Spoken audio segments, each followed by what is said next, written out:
It affects my life. I see it every day. I see it everywhere. On TV, on the news, on the internet. In my kids' school and in my neighborhood. At work, and in my job. I'd like to think it would never happen to me or someone I love. I would like to know that the things I'm doing are helping to keep others safe from it. I entered this line of work because I wanted to help make a difference.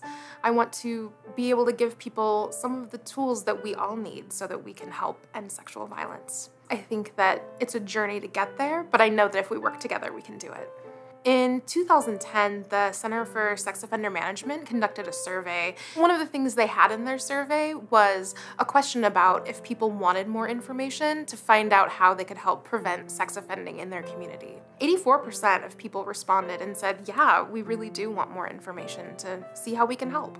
The first thing that everybody can do is just talk about this. You know, be willing to talk about it with your neighbors, with your family, with your children, with other people in your community. Don't be afraid to raise the conversation. If you see something suspicious, just call. It's as simple as that. There are lots of resources available to help you. You can look online, you can look in the phone book. There's also information about how to use the online sex offender registry website, which can give you more information. Education is important, but it's not just about education. It's also about what we can do after we're educated. So whether it's making a phone call, sharing information with others, or just a click of a mouse, we all need to take action so that we can build communities that are safer from sexual violence. I'm a sex offender treatment provider, and what that means is I treat people who have sexually raped women or children. What my job is to be able to pick out what are the salient factors that provoke assault and the salient factors that prevent an assault. One of the things that happens when people discover that someone in their family has been sexually assaulted, they'll say, but he didn't look like a sex offender. Real common response. What we know is offenders don't look alike. Offenders don't act alike. What motivates them to sex offend is not the same for everybody. Who they target is not the same for everybody. Their sexual interest isn't the same. And so it's important for us to be able to accept that diversity and pinpoint it. It requires everybody. There's no one whose help we don't need in order to overcome this problem. No one's. It's a big social problem. It's not going away, and it's not going away fast enough. We have a united goal, and we means everybody who's involved in the issues, like I've said before, from law enforcement to people who treat victims, to people who treat offenders, to the general public, to prosecution. General goal is no more victims.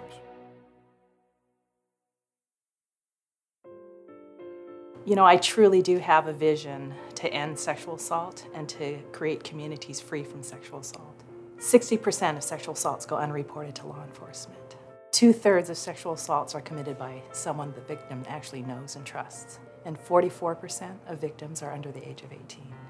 I believe that we need to put effort to creating atmospheres and a space and a community that will give voice to victims of sexual assault. As a community, as citizens, I think we need to have an openness to be able to talk about sexual assault, to be able to be a place where victims feel safe, to come to you as an individual, and to be accepting of whatever their story is that they need to tell. You know, I think education becomes very, very important. There are so many myths about sexual assault, about who victims are. And I think that our job and our role and our goal is really to educate communities about the prevalence of sexual assault, about the impact on victims and their families, about the long-term impact on communities. I think we can change our environment, and I think that we can really instill courage and hope in victims in order for them to end the silence and to come forward and to speak about their sexual assault. My role is to help give victims a voice.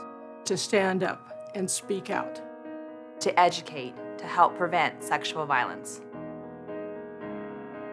I believe Sexual violence can be prevented. I believe believe it it can can be be stopped. stopped. But I know it cannot be done without the efforts of us all. One important step is to talk about sexual violence. Ending the silence Helps to prevent prevent it. The more we talk about this, the better. End the silence. End the silence. End the silence. End End the silence. End the silence. After all, Our goal is the same. No more victims. No more victims.